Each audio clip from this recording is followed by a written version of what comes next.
हिंदू धर्म और vastu YouTube channel में आप सभी दर्शकों का स्वागत है।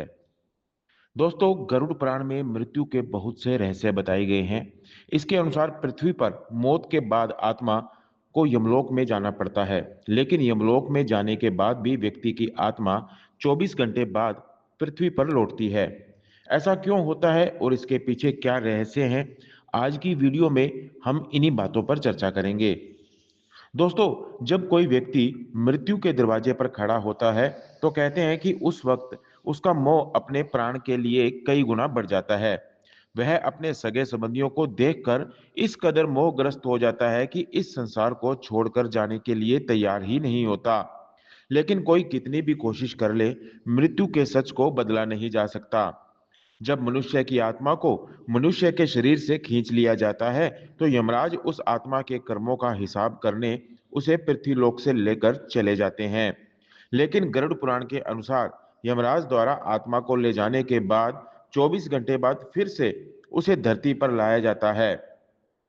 पृथ्वीलोक पर आने के बाद यहाँ यमराज व्यक्ति के कर्मों का लेखा एक बार फिर से देखते हैं और उसे 24 घंटे के लिए मनुष्य की आत्मा पृथ्वी पर विचरण करने के लिए छोड़ दी जाती है। यह प्रक्रिया आत्मा को उसके कर्मों का पुनः स्मरण कराने और उसे अगले जीवन के लिए तैयार करने के लिए होती है। इसके बाद आत्मा यमलोक की यात्रा शुरू करती है जो 13 दिनों तक चलती है। गरुड़ पुराण के अनुसार आत्मा को पृथ्वी पर वापस लाया जाता है ताकि वह अपने परिजनों और प्रियजनों को देख सके। इस समय के दौरान आत्मा अपने परिवार के आसपास रहती है और जो कुछ भी हो रहा है उसे देखती और सुनती रहती है। वो अपने होने का एहसास अपने रिश्तेदारों को कराने का प्रयास करती रहती है, लेकिन इसमें वो सफल नहीं हो पाती। मृतक की आत्मा अपने शरीर में प्रवेश करने की कोशिश भी करती है, लेकिन यमदूत के पाश में बंधे होने के कारण वह मृत शरीर में प्रवेश नहीं कर पाती। हिंदू धर्म में किसी के मरने के बाद उसकी तेरहवीं की जाती है, यानी 13 दिनों तक वो सारे संस्कार निभाए जाते हैं जिससे आत्मा आसानी से इस संसार का मोह त्याग कर जा सके।